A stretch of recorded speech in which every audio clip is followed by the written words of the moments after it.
Hey folks, welcome back. Glad you stopped by to visit. Today we're going to take a look at my McIntosh C42 preamp. Don't forget to click like and leave a comment on the video. I'm sure you'll like it. It's a quick video just to give you an overall description on the preamp. They came out with this preamp probably about 1999. I think they made it for about 5 years.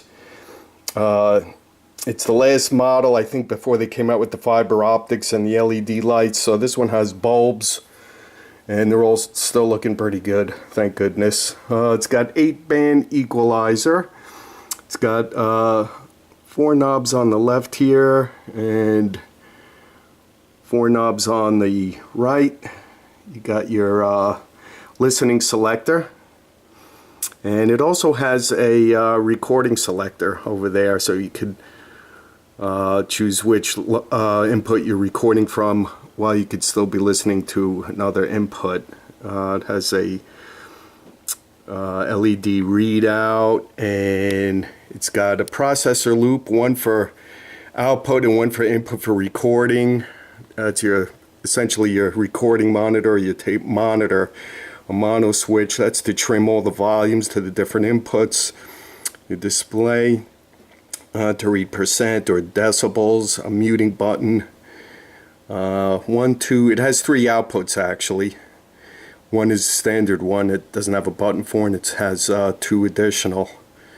And it's got their first attempt at a optical volume control.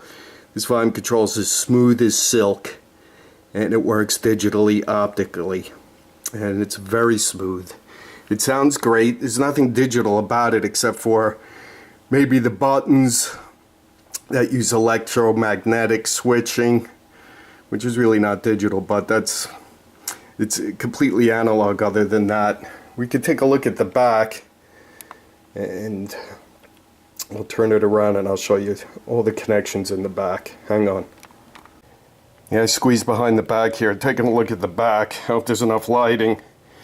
You can see all the inputs. There's the main, and there's the 2 outputs for the buttons in the front that I was telling you about. The processor loop, and a lot of outputs, inputs, and it's built real nice. And it's also got some balance connections there. 1, 2, 3. 3 outputs and 1 input balanced. And it's made in the McIntosh tradition in USA, in Binghamton, New York. And it's a really nice piece. Let's go back around to the front. Okay folks, and back around to the front of the C42.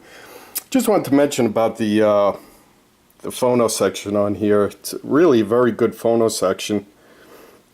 I've tried it with some records and my turntable. They advertise it as using special very low tolerance metal film resistors along with some special capacitors, and it sounds terrific with records as well as everything else. So it does have a lot of features, and made in the McIntosh tradition, once again in upstate New York, by hand. I've been to the factory. I've seen the people that build these things, and they are mostly built by hand. Of course, some robotic machinery, but essentially it's all put together by hand. Very nice unit.